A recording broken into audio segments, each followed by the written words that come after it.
माननीय संजय सिंह।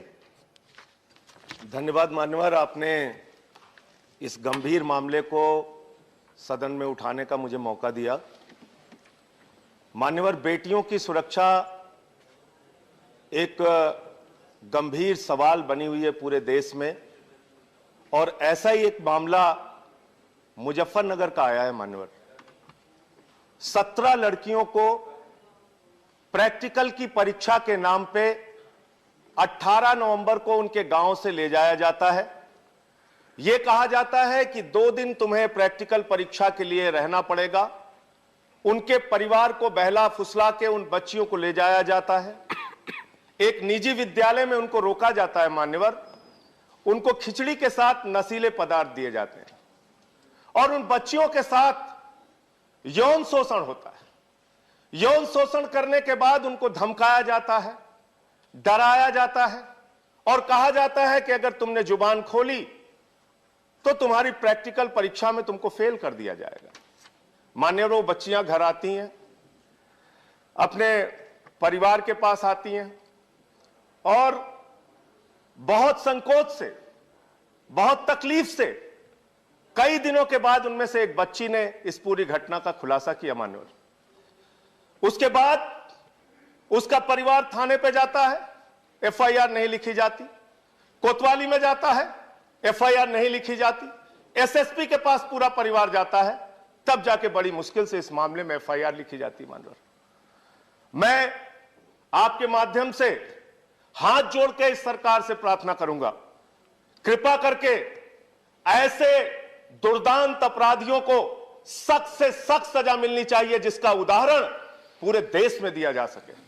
17 बच्चियों के साथ यौन शोषण मान्यवर, 17 बच्चियों के साथ। और मान्यवर, मैं आपके माध्यम से अपील करूंगा सरकार से, विनम्रता पूर्वक अपील करूंगा, इस पूरे मामले को फास्ट ट्रैक कोर्ट बना के सुनवाई की जाए मान्यवर। ये तारीख पे तारीख और 30-30 साल बाद जो मामलों में न्याय मिलता है, उससे न्याय के प्रति लोगों की आस्था खत्म होती है। कृपा करके इस पे तो मत बोलिए, हाथ जोड़ रहा हूं। आप गंभीर मामला इस पे मत बोलिए प्लीज। आप मान्यवर, मैं आपसे अपील करना चाहता हूं आपके माध्यम से सरकार से, फास्ट ट्रैक कोर्ट बना के 6 महीने के अंदर जो दोषी हैं इस घटना के, उनके खिलाफ सख्त से सख्त सजा उनको दी जाए, जिसका उदाहरण पूरे देश में बने कि ऐसी घटनाएं दोबारा करने की हिम्मत हमारे देश में कोई दिखा ना सके। बहुत बहुत धन्यवाद। धन्यवाद संजय जी। माननीय रेवती रमन सिंह जी। धन्यवाद मान्यवर, मैं आपके माध्यम से एक महत्वपूर्ण सवाल सदन के माध्यम उपस्थित करना चाहता हूं। मान्यवर, इलाहाबाद में मोतीलाल नेहरू मेडिकल कॉलेज संभवतः सबसे पुराने मेडिकल कॉलेजों में एक है, लेकिन मान्यवर दुर्भाग्य की बात है, ये सरकार लगातार मेडिकल कॉलेजेस खोलती जा रही है, लेकिन उसमें सुविधा के नाम पर कोई सुविधा नहीं है। मैं आपके माध्यम से ये भी बताना चाहूँगा कि इलाहाबाद मेडिकल कॉलेज में हार्ट तक का ऑपरेशन नहीं हो सकता है। कैथ लैब वहाँ पर है ही नहीं है, उसके लिए डॉक्टर भी नहीं है, और उसके लिए मानवर लोगों को या तो पीजीआई जाना पड़ता है, या केजीएमसी जाना पड़ता है, या तो फिर वहाँ जाना पड़ता है आपके all India medical institute Delhi आना पड़ता है। मानो इतनी गंभीर स्थिति है। हमने पिछली सरकार में माननीय यूपीए 2 के समय में गुलाम नबी आज़ाद जी से कह के वहाँ पर सुपर स्पेशलिटी अस्पताल खुलवाने का काम किया था। उस अस्पताल में मानवर कई विधा की वहाँ पर व्यवस्था थी, जैसे उसमें हार्ट का operation, liver transplant, kidney transplant, cancer, endocrinology, neuro brain surgery सुविधाएं आदि थी। लेकिन माननीय मुझे अफसोस के साथ कहना पड़ रहा है कि 7 साल हो गए, लेकिन इस सरकार ने कोरोना 1, कोरोना 2, कोरोना 3 भी आ गया, लेकिन अभी तक उस अस्पताल को ये सुविधाएं उन्होंने प्रदान नहीं किया है। मानवर इससे न केवल इलाहाबाद बल्कि आसपास के ज़िले में फ़ायदा होता है। 100 करोड़ रुपया प्रधानमंत्री GSY के तहत दिया गया था और 25 करोड़ रुपया माननीय अखिलेश यादव जी तत्कालीन मुख्यमंत्री ने दिया था।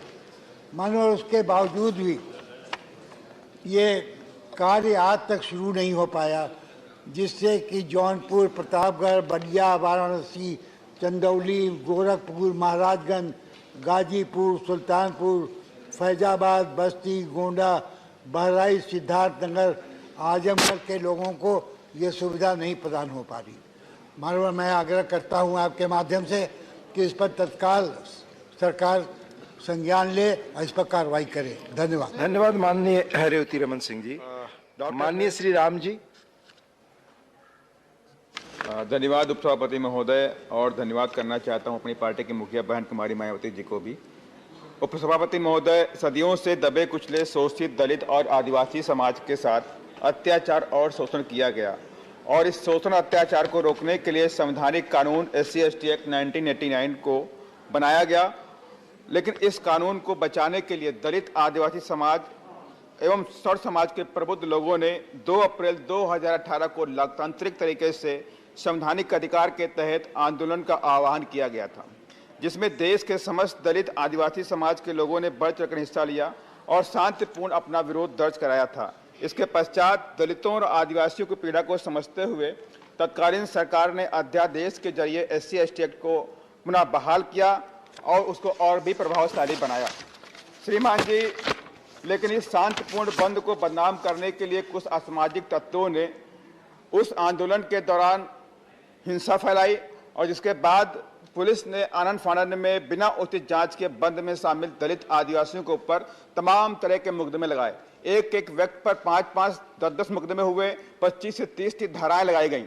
लेकिन श्रीमान जी, इसमें कम से कम उत्तर प्रदेश के अंदर 15,000 और पूरे देश के अंदर लगभग लाखों लोगों पर मुकदमे दायर किए गए। श्रीमान जी, आपसे मेरा निवेदन है कि इन आंदोलनों में सरकार ने जब उनकी बात को मान भी लिया, उनकी बात को सुन भी लिया, और इससे पहले और भी आंदोलन हुए देश के अंदर, चाहे किसान आंदोलन भी हुआ, और इससे पहले राजस्थान में आंदोलन हुआ, हरियाणा में भी आंदोलन हुए। उन आंदोलनों में सरकार ने बात को सुना भी और उनकी बात को माना भी, और उस वक्त तमाम तरह के केसों को उन्हें हटाया भी गया। तो श्रीमान जी, आपके माध्यम से मैं सरकार से ये गुजारिश करता हूं कि इन आंदोलनों में शामिल SC/ST एक्ट के जो बहाल करने के जो लोग शामिल हुए थे, SC के लोग, ST के लोग, उन पर लगे मुकदमों को वापस किए जाए और इन कमजोर वर्गों के साथ भी न्याय किया जाए, क्योंकि इसकी वजह से तमाम SC/ST के लोग जो हैं नौकरी से रिजेक्ट किए जा रहे हैं। इस पर भी सरकार ध्यान दे, यही मेरी आपसे डिमांड है। धन्यवाद। धन्यवाद।